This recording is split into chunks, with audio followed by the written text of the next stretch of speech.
Muna. Ang mga Greece.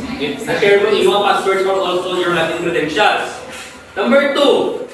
A scammer uses leaked phone numbers to send fake price messages. Oh, sila scattered eh. Scattered wala. Be honest na, sila scattered eh. Jonas. Ikaw, Jonas na muna. Scatter ka? Scatter na siya, sir, kasi si Prince. Eh, sometimes sabi sa scatter, di ba kailangan yung phone number dito? So, isa, pag scatter ka, di mo lang malam, isa may gasay na sa iyong sa nalaog sa kamuti. Kamuto. So, mga scammer na sila. So, kailangan yung credentials dito, nagkaroon ng 5,000. So, mga phishing attacks na.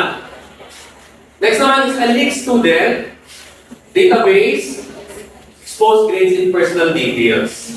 So, na-leak niya personal details niya also mga grades niya. Naman sometimes, kung dati sa registrar, kung magawa ka sa grades, most probably ikaw dapat magkuha. Kung hindi man ikaw magkuha, dapat may authorization. Para alam mo kung hindi dependent yung mga grades or information. Next naman is someone screenshots and share private messages without permission. Kung magsyaga pang screenshots ang message, ang ginapalapta-lapta nilang conversation. For example, ikaw may example ka dyan, Miroso? Wala ka pang gamang sa message sa mga chats mo? Example na. Next naman is a fake website tricks users in entering their login credentials or login details. So, ito muna naman ito, privacy risk. So, na-gets?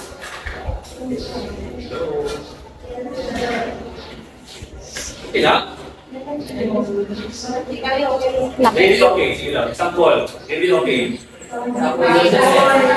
Parang ba ko sa isa? Mas na? Yes, sir. Parang hindi ka mo?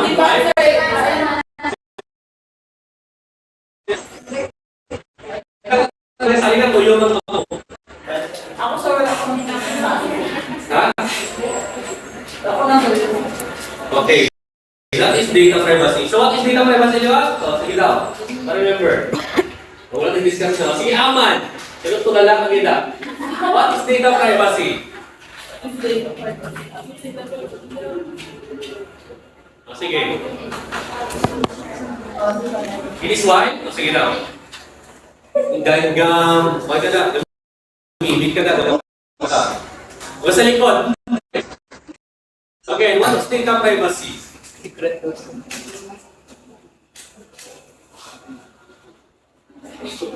Wala ka muna adults lang, siya naman picture mo lang.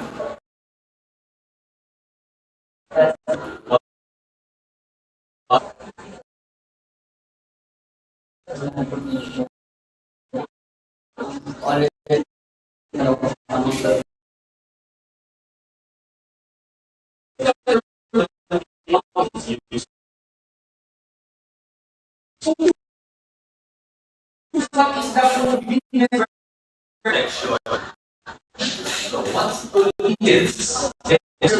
Protection. So what do you mean by the word convenience? Convenience, sige lang.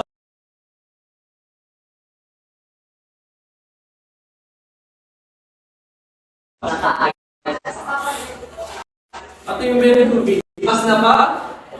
Dali. Ano mas na ba ako? So like for example sa technology, di ba? Ano sa technology? That is